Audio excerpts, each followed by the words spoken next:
Daerah Istimewa Yogyakarta (DIY) berada dalam bayang-bayang ancaman gempa megatrust dengan kekuatan hingga magnitudo 8,8. Jika gempa ini terjadi, gelombang tsunami setinggi 22 meter diperkirakan akan menghantam kawasan pesisir Yogyakarta.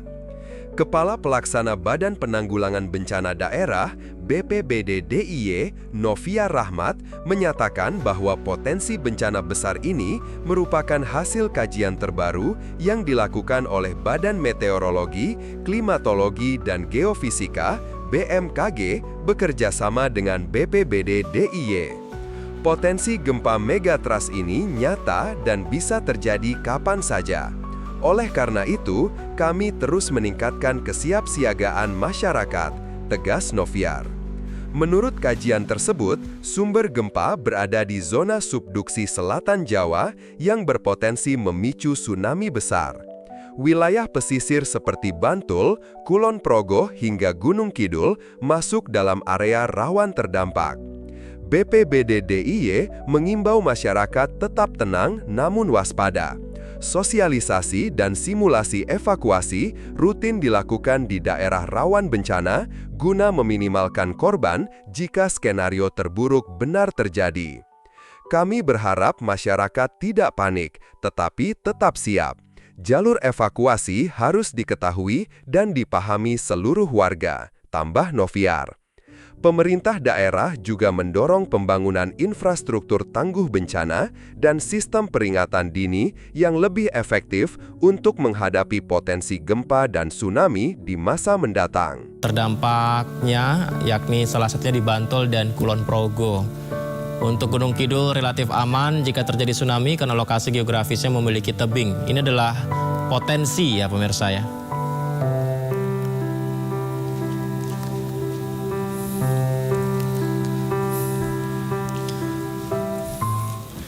Mengenai potensi ini, pemirsa, potensi tsunami yang terdeteksi akibat gempa magnitudo 8,8, kita terhubung dengan ahli tsunami Badan Riset dan Inovasi Rasional, Dr.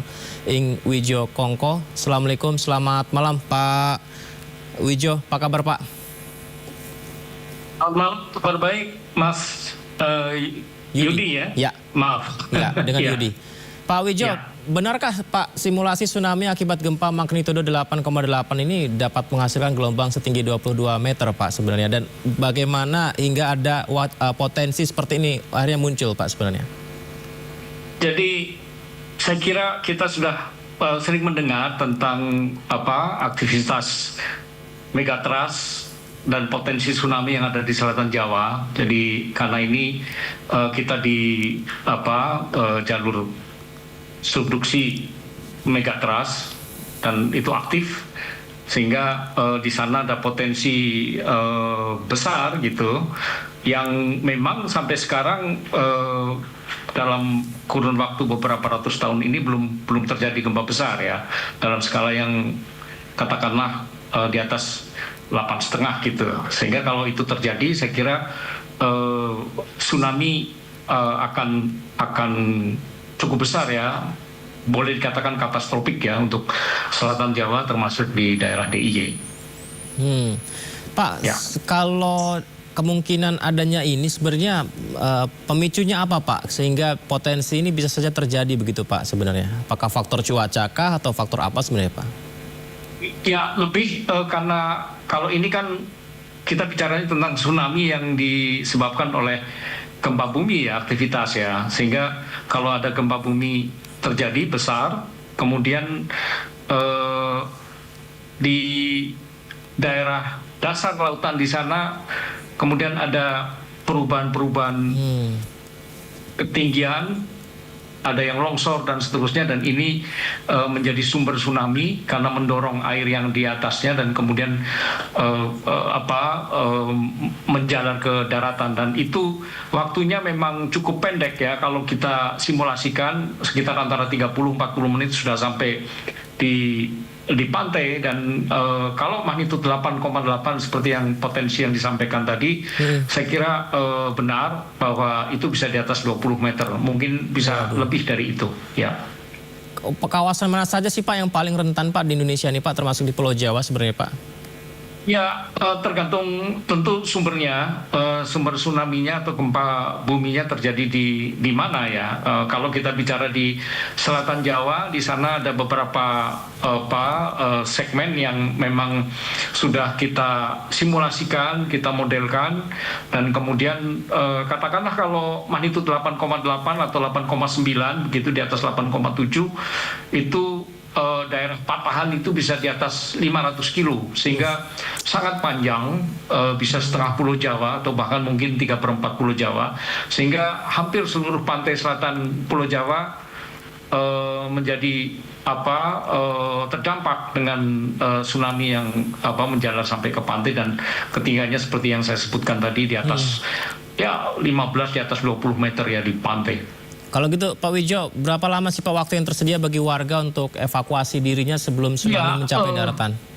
Ya, saya kira tidak banyak karena jaraknya dari sumber paling hanya 100 kilo dan kecepatannya sangat, tentu tsunami sangat tinggi di laut dalam, sehingga ya 20-30 menit katakanlah begitu. Waduh. Atau 20 menit golden time lah kita menyebutkan seperti itu, sehingga memang waktunya tidak banyak dan masyarakat, publik dan seterusnya harus bersiap untuk melakukan evakuasi pada saat yang tepat, dan ini kerjasama dengan berbagai stakeholders ya, termasuk kesiapan kesiapan peringatan dini, kemudian ada kesiapan jalur evakuasi, dan masyarakat sudah harus dilatih dan seterusnya. Kalau sekarang ini pemerintah apakah sudah memberikan mitigasi yang baik kepada masyarakat Pak terkait hal ini Pak?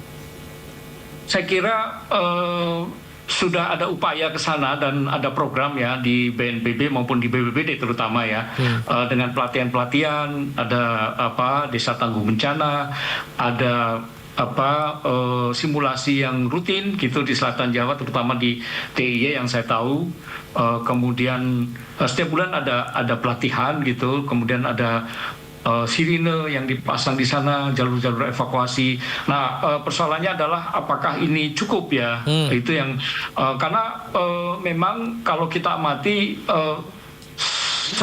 sampai sekarang, saya 2006 itu melakukan survei pada saat gempa bumi tsunami Pangandaran, dan sekarang pantai-pantai yang dulu terkena tsunami itu sudah dipenuhi dengan infrastruktur ya, pemukiman, ada tempat-tempat wisata kan gitu ya, sehingga saya kira kerentanan semakin tinggi, dan tentu ini tantangan kita bersama untuk kemudian bisa melakukan program yang terintegrasi ya, sehingga risiko bisa diminimalisir.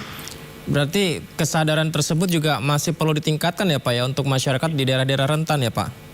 Ya, saya kira iya semuanya. Jadi ini mulai dari penyusunan peta bahaya, zona evakuasinya, dan kemudian ada pemasangan dan penguatan sistem peringatan dini tsunami katakanlah begitu, kemudian simulasi rutin yang dilakukan, dan ini termasuk bagian dari edukasi masyarakat tentang bagaimana melakukan evakuasi yang cepat dan tepat, dan kita nggak tahu kan, bisa siang, bisa sore, bisa malam, atau pada saat jam tidur kan gitu. Dan juga penguatan infrastruktur yang lain, misalnya ya untuk mengurangi tsunami, misalnya solusi berbasis vegetasi pantai misalnya, itu cukup bisa mengurangi mereduksi gelombang tsunami ya, walaupun tidak terlalu efektif tapi cukup efisien ya. Dan tentu karena ini bisa katastrofik gitu, sehingga semua stakeholder harus lintas lembaga bekerja bersama untuk melakukan mitigasi ini, perencanaannya termasuk sampai masyarakat, pelatihan dan pelaksanaannya. Baik, bismillah, semoga saja ke depan tetap aman ya Pak ya, dan juga ada program dan juga mitigasi yang baik. Pak Dr. Ing Widjo Kongko, terima kasih banyak ya Pak sudah berbagi bersama kami Pak. Assalamualaikum, selamat malam Pak Widjo. Selamat malam.